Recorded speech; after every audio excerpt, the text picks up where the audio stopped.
Okay. Now, talking about the choice of this course, why we decided to study the history of fiqh, or the evolution of the science that we call fiqh. There are many reasons. Some of these reasons are the fact that fiqh in the early stages of Islam, which is the time of the Prophet ﷺ and the time of the companions radiallahu anhum, was not in the same shape that we know today. So they didn't have four madhahib at the time of the Prophet ﷺ. They didn't have four madhahib. There wasn't Hanafi, Maliki, Shafi'i, Hanbali madhab. There was nothing like this. There were no groups and sects. There was no Mu'tazila. There was no Rafida. There was no like Sufis. There was no Salafis. There was no Ash'aris. There was nothing like this. There was no groups. It was the Prophet ﷺ coming with the Quran from Allah subhanahu wa ta'ala, explaining it through his words and his actions and his conduct and his lifestyle. So the companions learned from the Prophet ﷺ. Islam was fresh at the time. That's it. And that's Islam that each one of us is supposed to follow, to learn. It's the Quran and the Sunnah according to the understanding of the companions of the Prophet ﷺ. There's no version of Islam that's acceptable to Allah subhanahu wa ta'ala apart from this. So fiqh at the time of the Prophet ﷺ was not like fiqh as we know it today. There were certain incidents, they didn't have any rulings about them, so the companions would go to the Prophet ﷺ and ask him. Sometimes the Prophet ﷺ would give the answer. Sometimes the Prophet ﷺ would say to them, wait until I get something from Allah subhanahu wa ta'ala. And then Allah would reveal some verses talking about this. Sometimes companions came to the Prophet ﷺ and the Prophet ﷺ gave a ruling. Then Allah subhanahu wa ta'ala sent a verse to change the ruling of the Prophet sallallahu alaihi wasallam. And we will come across all of, inshallah, a lot of these examples. We'll mention on each one of these incidents or these things, certain examples and cases in point from the life of the Prophet ﷺ and the companions radiallahu anhum. Then after the life of the Prophet ﷺ, it was the time of al-Khulafa al-Rashidun, the four rightly guided caliphs. And during that time, fiqh took a turn. It started changing. Why? Because life was changing. Life became more complicated. Situations became more complex. Some certain incidents were arising that there was no direct answer or address to them from the Quran or the Sunnah. So the companions needed to use their own understanding of the Quran and the Sunnah that's based on the instructions of the Prophet ﷺ in order to give answers to these new or newly arising situations. This is something that's noteworthy. During the reign of Abu Bakr radiallahu anhu and Umar radiallahu anhu, life was pretty much similar to the life of the Prophet sallallahu alaihi wasallam, the lifestyle and everything. Although during the Khilafah of Umar ibn al-Khattab, the Islamic State expanded exponentially. Still, people remained upon the same lifestyle of the Prophet sallallahu alaihi wasallam, and this is why, by the way, this is one of the reasons why you find like a small number of fatwa from Abu Bakr radiallahu anhu or from Umar radiallahu anhu. Although these two are the most knowledgeable among the companions. By the ijma', by the consensus of the scholars, who's the most knowledgeable among the companions? Abu Bakr radiallahu anhu. Second is Umar ibn al-Khattab radiallahu anhu. So why don't you find so many fatwa from Abu Bakr radiallahu anhu or Umar? Why don't you find much of that? The reason is they gave most of their fatwa by their conduct, by their example. They didn't need to explain much. And they remained truthful to the Quran and the Sunnah of the Prophet ﷺ to the letter. But during the reign of Uthman radiallahu anhu and Ali radiallahu anhu, life became more complex. Because during the Khilafah of Uthman, there was a need to establish institutions in the state. The state was expanding. And also, a lot of the non-Arabs became Muslims, turned into Islam, and they brought into Islam their cultures their background, whatever they had. So this is why during the Khilafah of Uthman radiallahu anhu, he had to deal with the masahif, the different ways of writing the Quran. There were different styles, seven ahruf of the Quran, how the Quran was written. So that wasn't a problem at the time of Umar radiallahu anhu, or before that, it wasn't a problem. But at the time of Uthman radiallahu anhu, it became such a big problem because people were always bringing their own mother tongue into the Quran. So Uthman radiallahu anhu, with the consultation among the other companions, he needed to deal with this. So this was a newly arising situation, they needed to deal with it. So they needed some kind of ijtihad. So the scholars started to deal with it. Now, Abdullah bin Mas'ud radiallahu anhu, because people were of a lesser quality understanding. Because as I said, people from other nations, non-Arabs, started joining Islam. They didn't have a clear understanding of the Arabic language. So they needed more explanation of the Quran. So this is why you'll find Abdullah ibn Mas'ud radiallahu anhu, Abdullah ibn Abbas radiallahu anhu, they were explaining more things about the Quran that at the time of Umar ibn Khattab radiallahu anhu, at the time of Abu Bakr, there was no need for them to be explained because the companions already understood these. They already understood these. But now with new people coming into Islam, people who have had a poorer understanding of the Arabic language, they needed more clarification. So this is why science of tafsir started to grow even more. And with the tafsir, there was fiqh as well. There were fiqh rulings. New issues emerged. They needed answer. There was no direct answer in the Quran and the Sunnah. So the scholars among the companions needed to use their intellect and their understanding in order to extract rulings to answer to these situations. And so on and so forth. So it developed. And it continued developing until pretty much the same, according to the same pattern during the life of at-tabi'een and even afterwards. Slowly until year 150 onwards.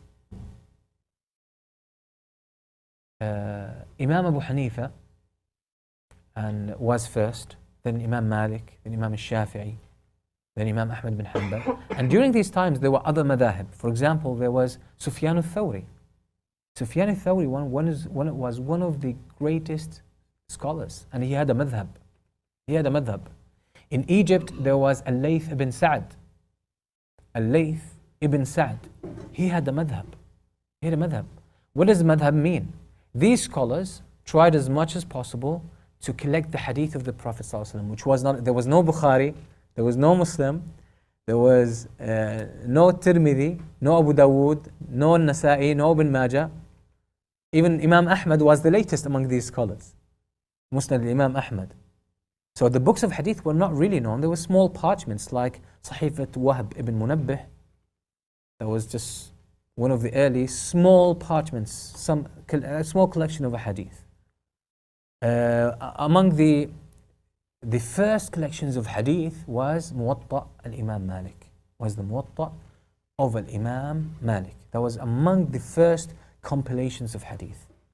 So these scholars needed to study, they needed to travel to get the hadith because the hadith was divided. The companions of the Prophet ﷺ, some of them lived in Egypt, some of them lived in North Africa, some of them lived in Sham, Syria, Jordan, Palestine, some of them lived in Iraq and what's known today as Iran, and in Kazakhstan, in Afghanistan, what's known today as Pakistan and India. So they traveled all to these, and the hadith were dispersed among the companions. Like some of the companions who were in Egypt, they had a collection of hadith, but the companions who were in Iraq had a different compilation of hadiths. Because they mixed with the Prophet ﷺ in different occasions.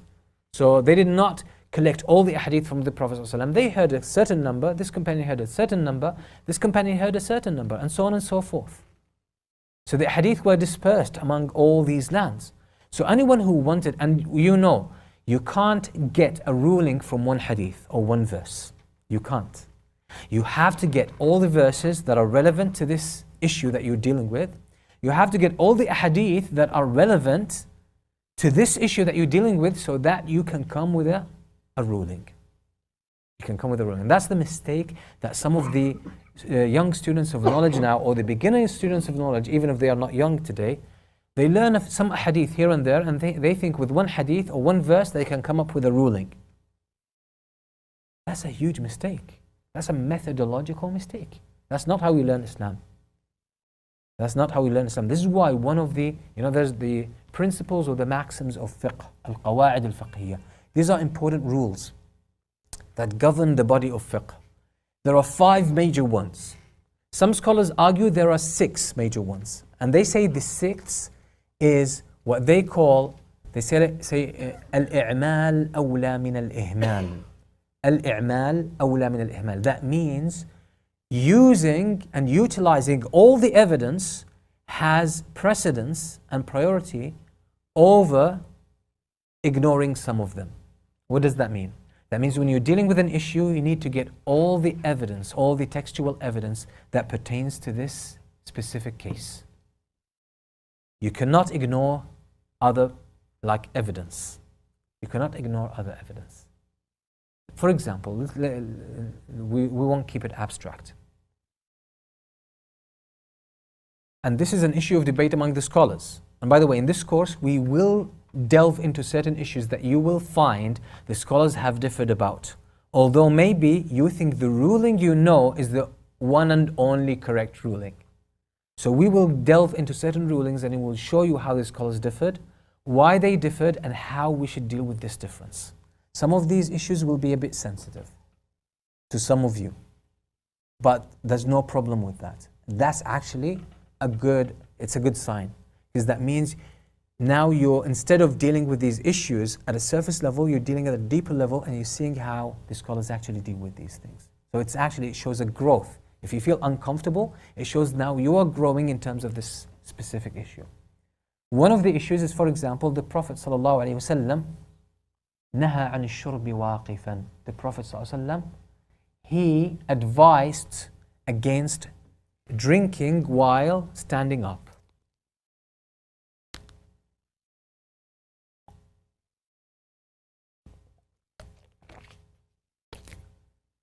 So the Prophet ﷺ advised against drinking while standing up. Now some scholars said it's haram to drink while standing up. You have to sit down when you drink. You have to sit down when you drink. So that's taking one hadith, applying it to the situation.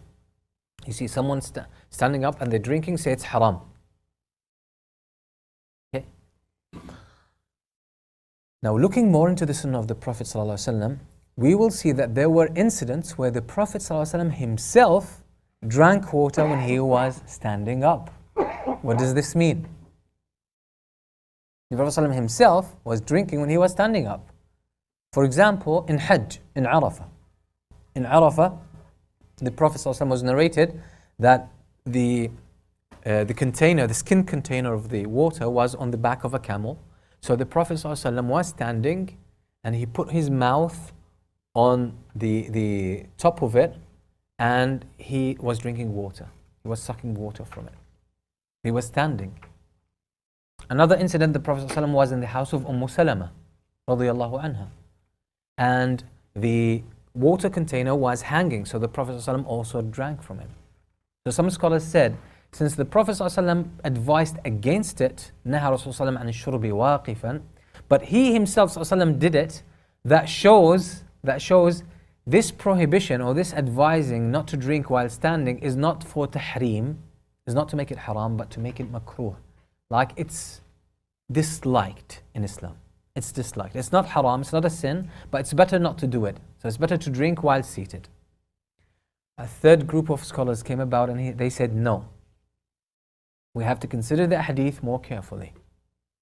The Prophet ﷺ already said, basically it's a report about the Prophet, نهى عن الشرب واقفا. The Prophet ﷺ advised against drinking while standing.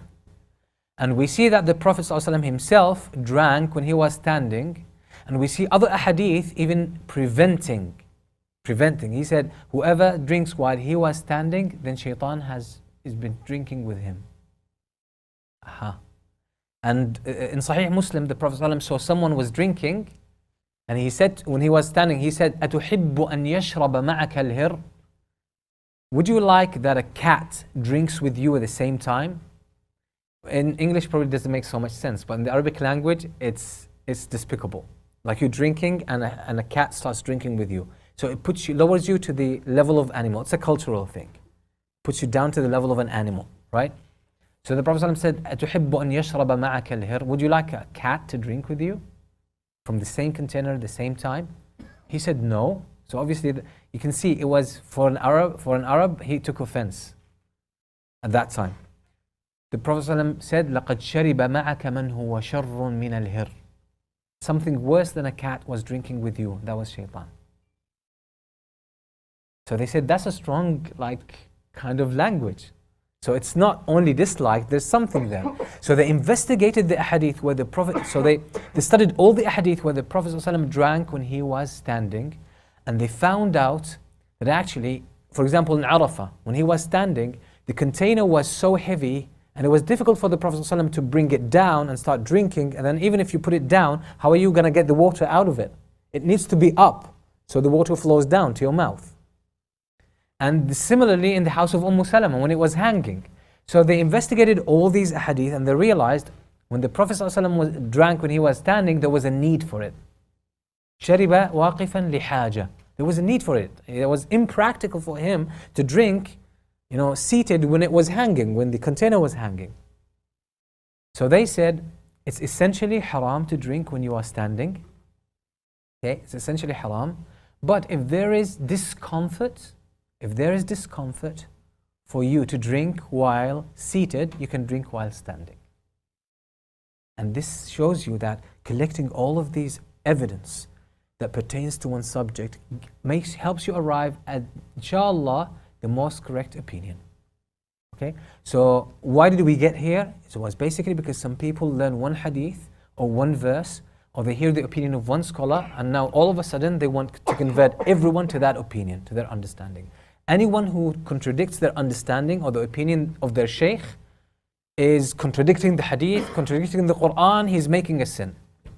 That's the problem with beginner students of knowledge.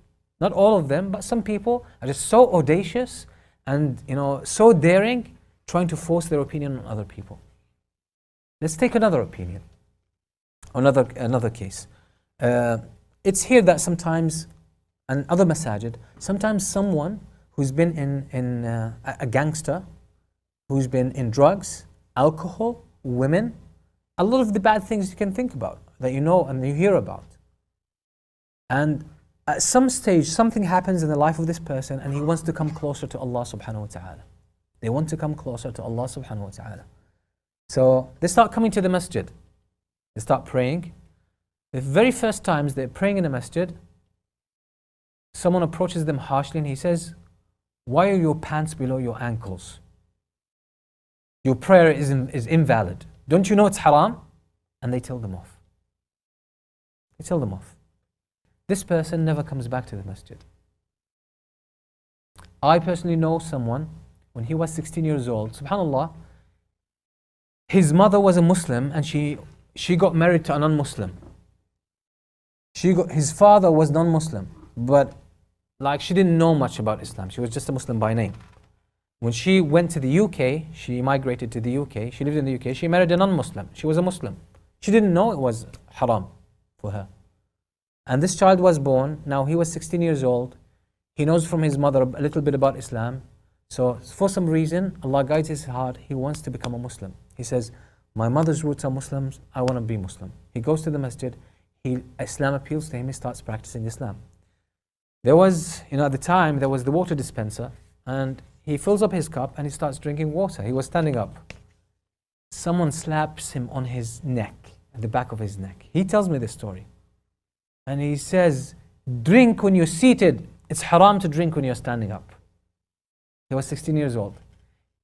He said that was the first and last visit to the masjid. First and last visit to the masjid. He said, the next visit to the masjid when I was 23 years old, I had another awakening. Now, the issue of, that brother who was told off because his pants were below the ankles, And the hadith was quoted. The Prophet ﷺ said, an authentic hadith, ما أسفل الكعبين من الإزار ففي النار. Whatever is below the ankle of your garment, of your whatever of your clothes, is in the hellfire. So he quoted the hadith for him. Now, if you look at and this is where our course comes in. If you look at the books of fiqh, search the books of fiqh, you will find the vast majority of the scholars, they say that the fact that the garment is below the ankle is not, all of it doesn't fall under all of this hadith. Because there are other hadith that clarify this hadith, which are the hadith that mention arrogance and pride. That's the opinion of the majority of the scholars, including Shaykh al-Islam ibn Taymiyyah. So they say, if it's not done in arrogance, which was a very common thing among the Arabs, by the way, for someone to seem rich and affluent and well off, and for someone to be at the top of their tribe, they needed to have their garment dragging. That was a sign of affluence and status. That was a sign, that's Arab specific, Arab culture specific at those times. And this is why the Prophet ﷺ said, مَنْ جَرَّ إِزَارَهُ خُيَلَاء فَلْيَتَبَوَّأْ مَقْعَدَهُ مِنَ النَّارِ. Whoever drags his garment in arrogance and pride, let him be sure of his position and place in the hellfire. So the scholars of Usul al-Fiqh know this very well. They say, we have to bring all the hadith. So they brought the hadith of Abu Bakr radiallahu anhu. Abu Bakr radiallahu anhu, he had the izar. You know, in Umrah, you have two pieces, right? The rida, which is the top, and the izar, which is the bottom. The izar, which is still in Yemen, in Somalia, certain areas, in Malaysia, Indonesia, they still have this. They still have the izar. Abu Bakr radiallahu anhu was very skinny, very slim.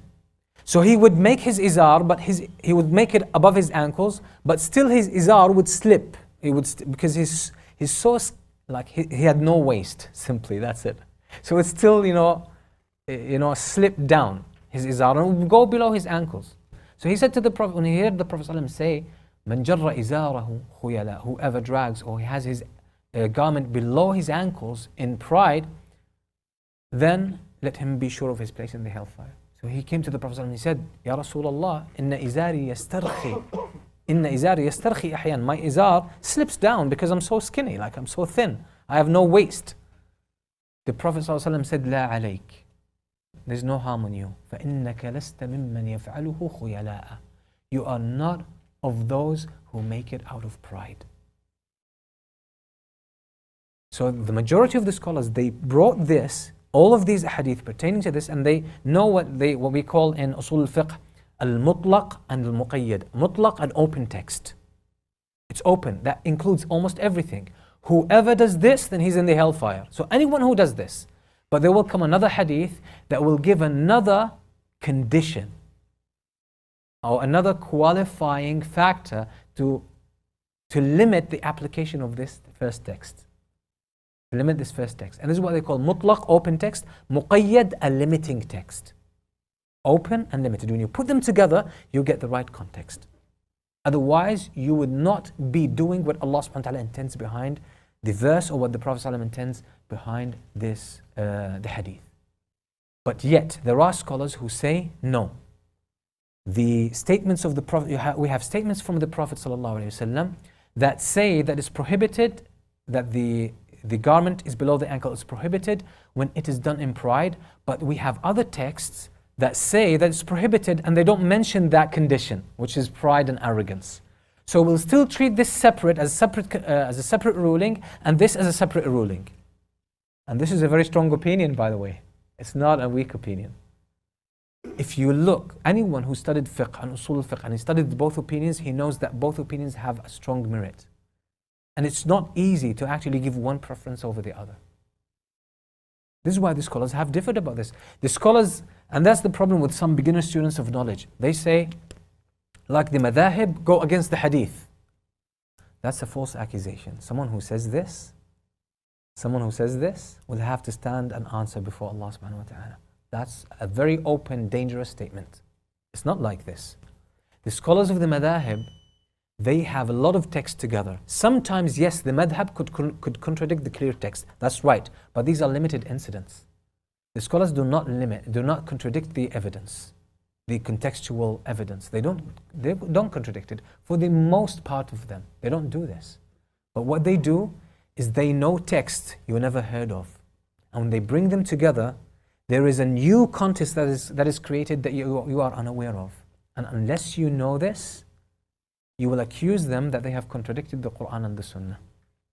Can someone accuse Umar ibn Khattab radiyallahu anhu in Am al-Ramada?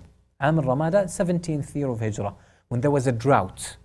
Muslims did not find food to eat. They could not afford food to eat. I'm telling you, people were eating the skin of dead dogs. They had nothing to eat. Nothing. What did Umar ibn Khattab radiyallahu anhu? When a thief was brought to him, he did not apply the punishment. Can someone say to Umar ibn Khattab, you contradicted the way of the Prophet sallallahu alaihi wasallam? Who dare say this? No one can say it. But the Prophet sallallahu alaihi wasallam, or Umar ibn Khattab radiyallahu anhu, did not apply the punishment. Why? Because he knew this was not the time.